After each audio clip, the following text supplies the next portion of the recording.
Hello everybody, Andrew Casey at Hypersanitybooks. Today we're delving into two characters in this case study, Forrest Gump, who was the protagonist of the story, and his unconditional love. We're also taking a look at the deuteragonist, being Jenny, and how she is self-sabotaging. I've just recently watched the film again with my son, my brother, and his son. So the four of us did pause certain points of the film, and within an open discussion, there was a different point on perspective to touch on, and I think there is a bigger point that we saw within the film that is important to discuss, especially amongst your family. For now, we'll just get into it.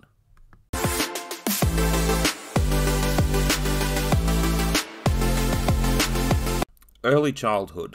His IQ 75. Well, we're all different, Mr. Hancock. Looking at Forrest Gump's early childhood, with an IQ of 75, there are certain things that are presented where he doesn't quite grasp or understand the normal ways of thinking. And this is important. You can write characters in the first-person perspective with an unreliable perspective. The same thing worked with the movie Joker and other stories where characters are intellectually flawed. Now, with his lack of understanding with certain things, it is effective within the story later on. And in regards to how he sees Jenny being the most beautiful angel he ever saw, there's a certain sort of love with how they build up with their friendship. Jenny? He was a very loving man. He was always kissing and touching her and her sisters. Jenny, on the other hand, she has the trauma of her father within the childhood, and this is the important part, because I know there are certain relationships with parental abuse and some relationships that go too long where PTSD can be a diagnosis. However, it is too easy to pretend for a diagnosis, and it's too easy in today's world to play victim, to remain a victim, especially when it comes to different government benefits. It's easy to claim disability in some ways, and some ways it's not. But she has that early childhood, and Forrest Gump with the narration, he's saying, and this is important, he's saying that she didn't have to live with her father anymore, but he doesn't understand the context of what she went through at this point of the story. He had the police say Jenny didn't have to stay in that house no more. She went to live with her grandma, just over on Creekmore Avenue.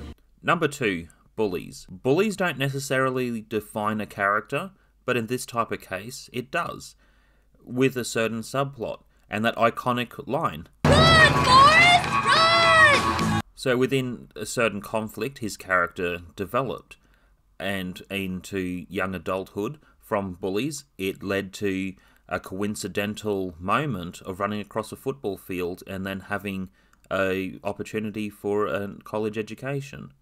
Jenny's dealing with bullies is allowing certain behaviour of people to treat her that way. So when it comes to being at an all-girls college and a guy groping her and Forrest intervenes because he sees what he's doing to her is not what she wants, he's showing a certain level of respect towards her. And it's this type of thing that he knows that this behaviour is wrong, but she is still somewhat allowing that behaviour within her life. And this is where the bully situation gets worse for her character, whereas for Forrest, he doesn't have a tolerance for it. Number 3, simple response. The common thing we know with Forrest Gump, he gets asked something and he says okay. Bubba talks about going into the shrimping business together and he just says okay. And it's planted the seed for his future later on. So sometimes the character flaw with the simple response helps to keep the narrative going. For Jenny, yes, he did say she got in trouble for some photos with her uniform for college and got kicked out, which led to her performing in front of a bunch of sleazy men, and Forrest is trying to help her with that situation by picking her up and taking her away from those people.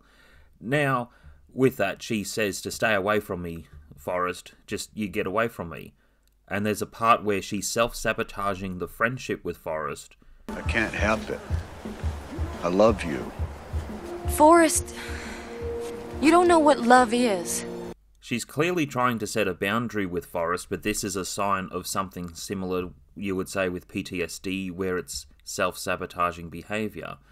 And yes, she hasn't quite been introduced to the drugs yet, but though, at this point of the story, she's willing to jump into a car with a complete stranger, and she's self-sabotaging the closest friend that she's ever had by telling him to stay away. There is another point she says, Forrest, you don't know what love is. So she sees him as intellectually lower to herself, same as most people within society. Number 4, recruiting. What's your sole purpose in this army? To do whatever you tell me, drill sergeant. Gump!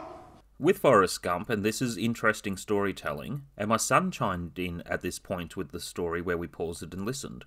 You're a genius. That's the most outstanding answer I've ever heard. You must have a IQ of 160. He has a family member who, on his mum's side, not my side thankfully, has a lower intellectual disability and was going through a certain recruiting phase and a psych examination where you just answer things the way the army expects. Now, for some reason, I fit in the army like one of them round pegs. Now, there are other tests later on that stop that recruiting phase compared to the times of Vietnam. It's not really hard. You just make your bed real neat and remember to stand up straight. However, this story is not that long ago in some ways, though that is more of a concern when a psych exam is just kept to the simplest form. And when you listen to the dialogue and the responses of Forrest Gump, it doesn't take him long to work out how to fit into the army. And always answer every question with, yes, drill sergeant. Is that clear? Yes, drill sergeant! Number 5, self-esteem and identity issues. Jenny has a lot of identity issues trying to find herself. Since getting kicked out of college, her life is going through a roller coaster, and with the self-esteem issues, she is hanging around a lot of bad people while Forrest Gump is in Vietnam. So even after the events of being in Vietnam to playing ping pong, and that part of the story where his mum convinces him to hold the paddle to tell a white lie to get sponsorship. So there are different things where he's still living his life, thinking about Jenny and caring about Jenny, while he's wondering what she's doing, and she's constantly experimenting with different drugs and abusing her body, but she has also got the low self-esteem, hanging around with wrong people. I think you should go home to Greenbow, Alabama! Number 6, keeping a promise to Bubba. Are you crazy? Or just plain stupid? Stupid as stupid does, Mrs. Blue. I guess. Tell me something. Are you stupid or something? Stupid as stupid does, sir. Now this is another flaw with the character, is he's thinking about doing something he's never done before, which comes into the other point with his IQ, starting a business venture without understanding or having a business model or plan, just going out and doing and hoping it works out. But his promise to Bubba and to look out for supporting his family are all noble, good intentions, but he hasn't even got the business up off the ground, let alone understanding how to make a business model work. My favourite point of the film is what Lieutenant Dan says at this point, though he doesn't actually say so. Forrest Gump just interpretates how Lieutenant Dan is healing from the past. I never thanked you for saving my life.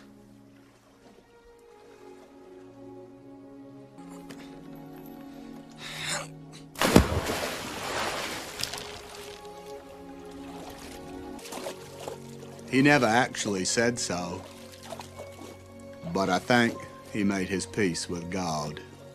Number 7, business and investments. The Bubba Gump business is built up. He has, as he said, 12 Jennies, so there's different boats doing what they're doing, and they've also moved into the restaurant business, also creating product. And I find that interesting in Australia. Yes, we all pause the film to point out some of the product we saw in the film, because we don't have Bubba Gump here in Australia. And I'd like to go to a Bubba Gump restaurant, so maybe one day with the family and the business, maybe we will go to America and we'll enjoy our time at a Bubba Gump restaurant. Back to the story, there is more of a stability with Lieutenant Dan. He may have been the first mate, but he became the business partner to try to help to manage things, and as they expanded, he used extra funds in intentions to help himself, the business, and more importantly to help Forrest, while Forrest Gump also used the money to help Bubba's family. There was a bigger point about building up that financial stability to have a lot less worries. Number 8, living together. I'd make a good husband, Jenny. You would, Forrest. The point about living together, and this is the bigger focus that my brother, my son, and his son talked about. With the 4 of us, we touched on some more interesting points from our different perspectives about the stability that Jenny should be getting within this point of the film and the story. So, with Forrest Gump, he's got the door open for her, and because he is financially stable, he's trying to be there for Jenny, and he's enjoying that. He doesn't want to let this part go. But it comes to the other points that she refuses that she will marry him. Also, in a way, she's taken advantage of him. And in that time of sleeping consistently, yes, she's got to get the drugs out of her system. But that point with living together is showing how the relationship and friendship is more one-sided. But you won't marry me. You don't want to marry me. Number 9, treatment. Is Jenny treatable? The best point of the movie for her to get treatment is in the time living with Forrest. And within what he's trying to do, he doesn't have to worry about the Bubba Gump business operating. Lieutenant Dan's looking after that. He doesn't need to worry about finance because investments are covering things through unforeseen circumstances of the future to come. There is a lot of stability that Forrest Gump has and can provide for Jenny quite well. And within this time, she could have the best years of her life. And this was the biggest point that we all discussed. This is the time that she could have the best years of her life right now for the years yet to come. And yes, there are consequences of the drug abuse, and it implies in some ways that she may have caught HIV and AIDS, though she can get a lot of treatment and different support groups. It just depends. She needs to find a way that she wants to help herself in this situation. And if there is a certain undiagnosis of PTSD, that's where she needs to try to find some sort of help for herself in a proper guidance to make these years count.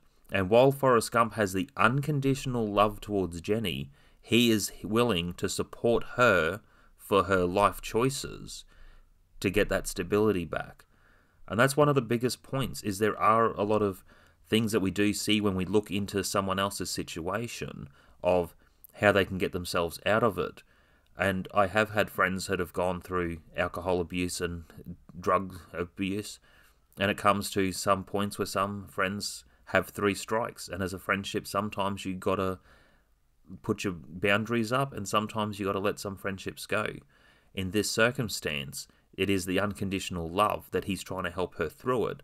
And of course, you would have to have certain conditions in place to help someone to help themselves. Number 10, final thoughts. There is a lot more of a deeper understanding of the Jenny character, and there are some other treatment processes that could come in handy, some other cognitive treatment, some trauma treatment. That also comes to the point where, with Forrest Gump, he is still an interesting protagonist. It's interesting following a flawed character from their perspective. The one thing I do make clear, even though he may have had some intellectual disabilities, he still understood love more than thousands of people that you will see every day. I'm not a smart man, but I know what love is.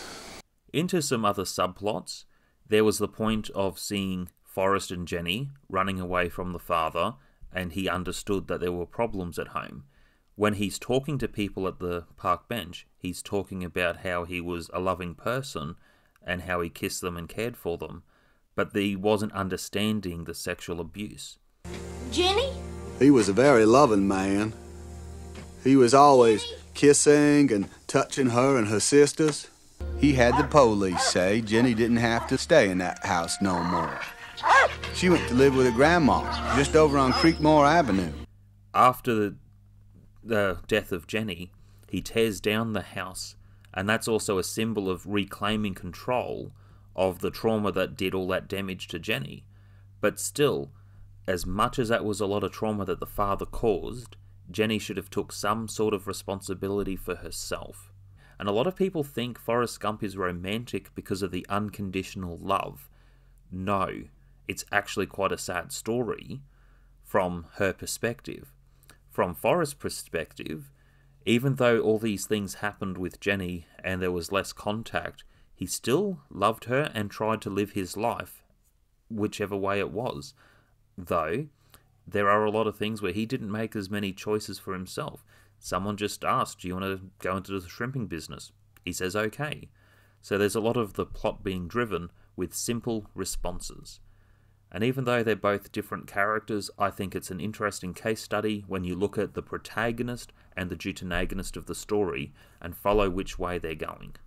Otherwise, that's it for today. Hit like, subscribe, comment. I know this video took a lot longer because of the subject matter at hand and some of the different video and references, though we'll go into some other case studies next time, but that's another story.